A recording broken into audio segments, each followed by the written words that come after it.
जय शिव गोरख।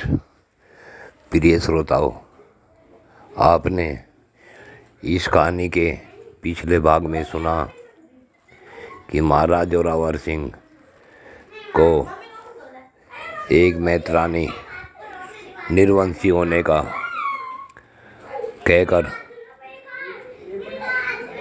दुख मनाती है। तो महाराज जोरावर सिंह के मस्तिष्क में आया कि जिसकी प्रजा मेरा मुंह देखने से भी दुखी हो गई हो, ऐसी प्रजा के ऊपर राज करने से क्या लाभ। अब आगे अगले भाग में सुनो। इन्हीं विचारों में खोए हुए महाराज जोरावर सिंह जाकर अपने पलंग पर गिर गए। माता बाछल जब अपने पति के पास आई और दुखी देखा तो बोली, ये महाराज, आप दरबार में क्यों नहीं गए? तो राजा कहने लगा कि रानी, मैं किसका राजा हूँ? जिस राजा के मुंह को देखने से प्रजा को भोजन भी न मिले तो उस प्रजा का राजा बनने से मुझे क्या फ़ायदा होगा, क्या लाभ है? मैं राजा नहीं रह सकता। अगर संतान नहीं होती तो मैं भी राजगद्दी पर नहीं बैठूंगा। कुछ समय के पश्चात मंत्री ने एक सिपाही को राजा को बुलवा भेजा। तो राजा ने सिपाही से कहा कि मैं दरबार में नहीं आ सकता और मेरे पिता से कहे कि वह राज संभाल ले। अब महाराज उमराव सिंह को जब इस बात का पता लगा कि उनका बेटा राज करने के लिए तैयार नहीं है, तो वह महलों में आए और अपने पुत्र से गद्दी पर न बैठने की बात पूछी। तो जोरावर सिंह ने कहा, पिताजी, जब राज की प्रजा मेरा मुंह देखने से ही दुखी हो जाती है, मैंने अपने कानों से सुना है कि निर्वंशी का मुंह देखने से शाम तक भोजन भी प्राप्त नहीं होता।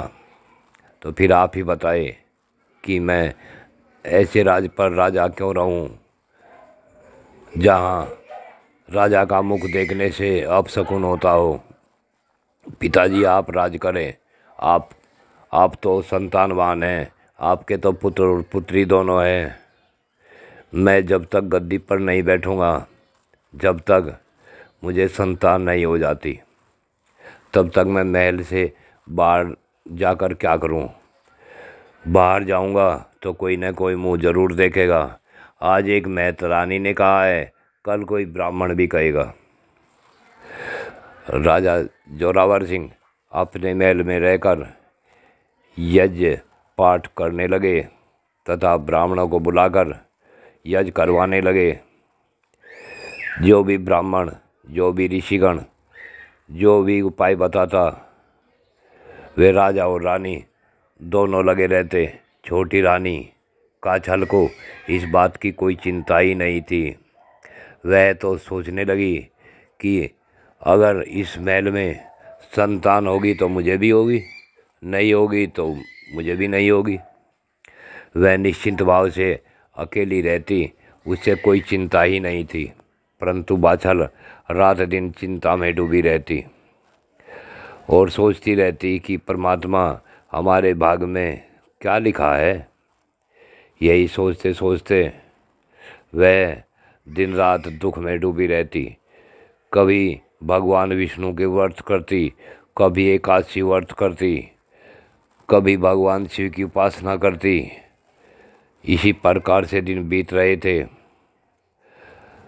तो बाहर से एक ज्योतिषी आया और उसने बताया कि महाराज, अगर आप बागड़ जैसे देश में जहाँ रेत ही रेत है, अगर यहाँ 9 लाख पेड़ और फलों के लगाए और उनसे फल आने लगे, जब उनसे फल आने लगेंगे तो परमात्मा की कृपा हो जाएगी और आपको संतान भी हो जाएगी। ब्राह्मण की बात सुन महाराज उमराव सिंह ने अपने राज्य में 9 लखा बाग लगवा दिया, जिसमें 9 लाख पेड़ फलों के थे। वह पेड़ लगवा दिया। उस बाग का माली रक्षा करने के लिए छोड़ दिया गया। उस बाग में एक बहुत ही बड़ा विशाल कुआं बनवा दिया गया। उस कुएं से रोज़ाना पानी निकालकर वह माली पौधों को सींचता। पौधे धीरे धीरे बड़े होने लगे। उधर रानी बाछल को पता लगा कि सियालकोट में गुरु गोरक्षनाथ जी की कृपा से पूर्णमल पैदा हुआ है।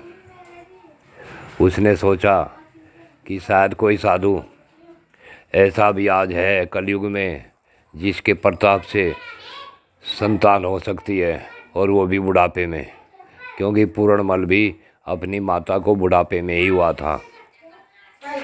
इन्हीं विचारों में उसने अपने पति से बात की कि हे पतिदेव, हमें सियालकोट चलना चाहिए। वहाँ हमें वास्तविकता का यह पता लग जाएगा कि आज भी कोई ऐसा संत पृथ्वी पर है जो संतान दे सकता है। राजा रानी की बात सुन विचार करने लगा। विचार करके राजा और रानी दोनों सियालकोट पहुँचे। तो सियालकोट में जाकर रानी को पता लगा कि पूर्णमल नाम का लड़का भगवान गोरक्षनाथ जी की कृपा से इच्छरादे को हुआ है। वह इच्छरादे से मिली और उसने कहा कि गोरक्षनाथ जी कौन हैं, उनके बारे में हमें कुछ बताइए। इच्छरादे रानी बोली कि ये रानी, गुरु गोरक्षनाथ जी इस समय पर पृथ्वी पर भ्रमण कर रहे हैं। मेरे यहाँ उन्हीं के आशीर्वाद से, उन्हीं की कृपा से संतान हुई है, तथा तुम भी उनका भजन पूजा करो। वह बोली कि क्या गोरक्षनाथ जी हमें नहीं मिल सकते? तो रानी इच्छरादे बोली कि गंगा स्नान के समय गुरु गोरक्षनाथ जी हरिद्वार में आते हैं। जब गंगा स्नान आएगा हम भी गुरु जी के पास जाएंगे, उनका जो भी हमसे बन सकेगा इनाम देकर आएंगे, और आप भी गोरक्षनाथ जी की दर्शन करने के लिए समय पर गंगा स्नान में पहुंच जाना। हो सकता है तुम्हारे भाग खुल जाएं। दोनों राजा और रानी इतनी बात सुनने के पश्चात वापिस आ गए तथा कार्तिक में स्नान पूर्णिमा का इंतज़ार करने लगे। उसके पश्चात जब गंगा स्नान का समय आया तो राजा और रानी दोनों रथ में बैठकर हरिद्वार आ गए। हरिद्वार में उस समय गुरु गोरक्षनाथ जी स्नान ध्यान करने के पश्चात अपने शिष्यों के साथ वहाँ से चल पड़े। जैसे ही रानी बाछल हरिद्वार पहुँची, उसने पूछा कि क्या कोई सियालकोट से राजा आया है? तो सियालकोट के राजा का पता लगने के पश्चात राजा रानी दोनों उनके डेरे में पहुँचे। वहाँ जाकर जब उन्होंने पूछा कि गोरक्षनाथ जी मिले, उन्होंने कहा हाँ गुरु महाराज मिले हैं, परंतु वे तो जा चुके हैं।